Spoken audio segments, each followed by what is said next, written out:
श्री राम, जय माता की।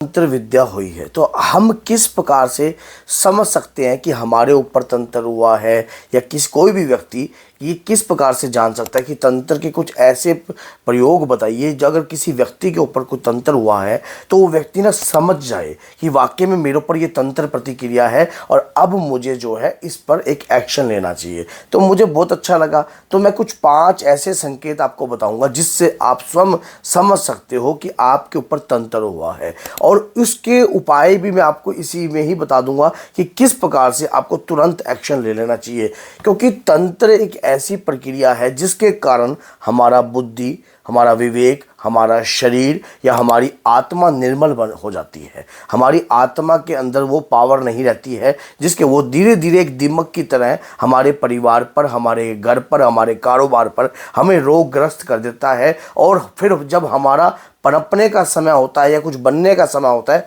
वहाँ तक हम कभी भी नहीं पहुँच सकते। तंत्र करने के कई प्रकार के उद्देश्य हो सकते हैं।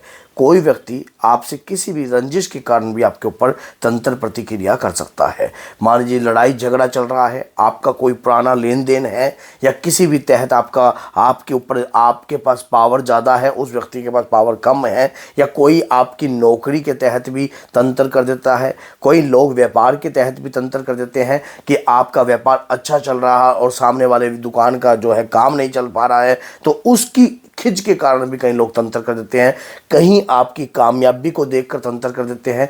तो तंत्र करने वाले की जो उद्देश्य है वो तो कई प्रकार के हो सकते हैं। अब तंत्र कुछ ऐसा भी हो सकता है कि कुछ भी उद्देश्य के तहत किया जा सकता है।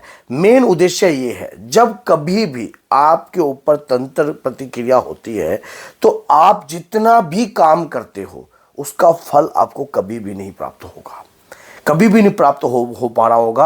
आपके देवी देवता जहां जाते हो पता नहीं लगता कि देवी देवता बंधनग्रस्त कहते हैं, पितृ देवता बंधनग्रस्त होता है, क्योंकि तंत्र प्रतिक्रिया करने वाला व्यक्ति पहले आपके पितरों और आपकी दैविक शक्तियों को वचनबद्ध करता है, जिसके कारण आपकी पूजा, आप मान लीजिए आप बहुत पूजा कर रहे हो और पूजा करने के बाद आपके घर में क्लेश उत्पन्न हो रहा है, लड़ाई झगड़े उत्पन्न हो जाते हैं, आपके पूजा में ध्यान ही लगता, मतलब पूजा करने का तो आपको मन ही नहीं करता, घर में सकारात्मकता फैल जाए ऐसा आपका मन ही नहीं करता घर के अंदर पूजा पाठ करने का।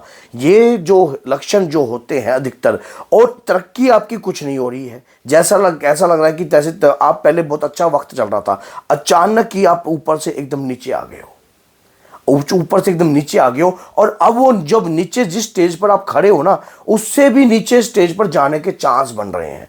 अब आपके पास कुछ भी रास्ता नहीं बन रहा है। ये तंत्र प्रतिक्रिया के ही लक्षण है। तुरंत आपको संभल जाना चाहिए, तुरंत आपको एक्शन लेना चाहिए, और ताकि आप जो है एक्शन लेकर अपना जो है अपने परिवार का, अपने घर का, अपने रोजगार का रक्षा कर सको।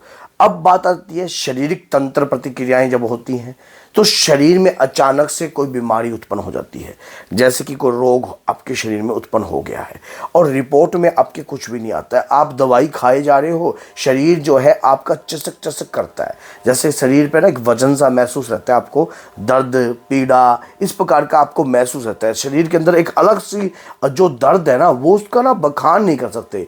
आप डॉक्टर के पास जाते हो, दवाई लेते हो और दवाई खा रहे हो, रिपोर्ट आपकी नॉर्मल हो रही है, रिपोर्ट में कुछ नहीं है, लेकिन शरीर में जो दुखना है, दर्द है, प्रक्रिया है, या शरीर का कोई मेजर अंग जो है आपका खराब हो चुका है बार बार, जैसे कि किडनी या बार बार लीवर, तो इस प्रकार का मारण प्रयोग के कारण भी आपके ऊपर तंत्र प्रतिक्रिया करी गई है। मारण प्रयोग की क्रियाओं के लिए मैंने वीडियो बना रखी है, उच्चाटन के लिए भी मैंने वीडियो बना रखी है, स्तंभन के लिए भी मैंने वीडियो बना रखी है, आप चैनल पर बनी हुई है, देख सकते हो।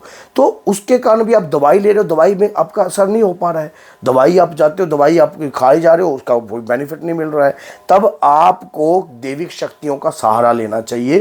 क्योंकि ऐसी चीज़ों की काट जो है, शक्तियों की जो है आपको शरणागत होगे तभी जाकर आपको कृपा प्राप्त होगी। अब उसके बाद होती है क्या, आपके बच्चों का, आपकी बुद्धि का, आपकी बच्चों की बुद्धि काम नहीं कर रही है।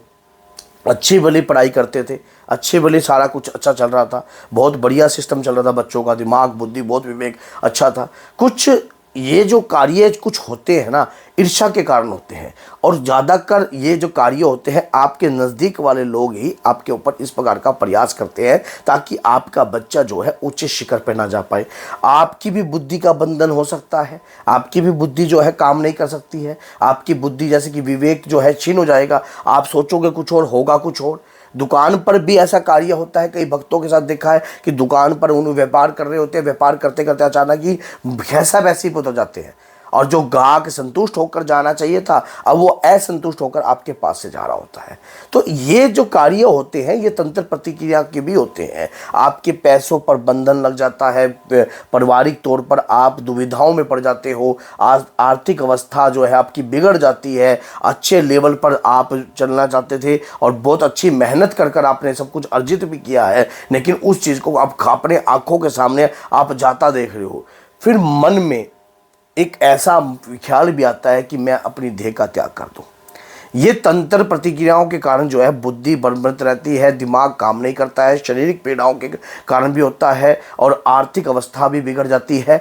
तो ये संकेत जो है आपके साथ अगर हो रहे हैं तो तुरंत आपको एक्शन ले लेना चाहिए, तुरंत आपको एक्शन लेना चाहिए। आपको तुरंत समझना चाहिए कि अगर ऐसा कार्य हमारे साथ हो रहा है, क्योंकि जब तंत्र होता है पितृ भी सहयोग नहीं करते हैं, आपकी कुल देवी देवता का वो को भी वचन में लिया गया होता है, तभी जाकर वो आप उनकी कृपा भी आप प्राप्त नहीं करते। क्योंकि कई भक्तों के साथ तो ये भी देखा गया है कि उनको अपनी कुल शक्ति का भी नहीं पता होता है, कुल देवता का भी नहीं पता होता है, तो वो फिर क्या करें, आपके घर की प्रोटेक्शन क्या करें। पितृ देवता को तो जब माने जब कुल देवी देवताओं का पता हो, तो जब कुल देवी देवताओं का नहीं पता है तो पितृ देवताओं की कृपा तो फिर कहाँ से प्राप्त होएगी। फिर बाद में जब ऐसे व्यक्ति को जब एक झटके लगते हैं तब जाकर उसको सारी बातें धीरे धीरे स्टेप बाय स्टेप समझ में आती है कि भाई कोई कुल देवता भी होता है, कोई कुल देवी भी होती है, और कोई पितृ शक्ति भी होती है। तब जाकर उसको ये बातें पता लगती है कि ऊत पितृ होता है, फिर ये चीज़ें होती है, फिर जाकर वो व्यक्ति समझता है, फिर जाकर प्रोटेक्शन खड़ी होती है। अगर आपके साथ भी ऐसा हो रहा है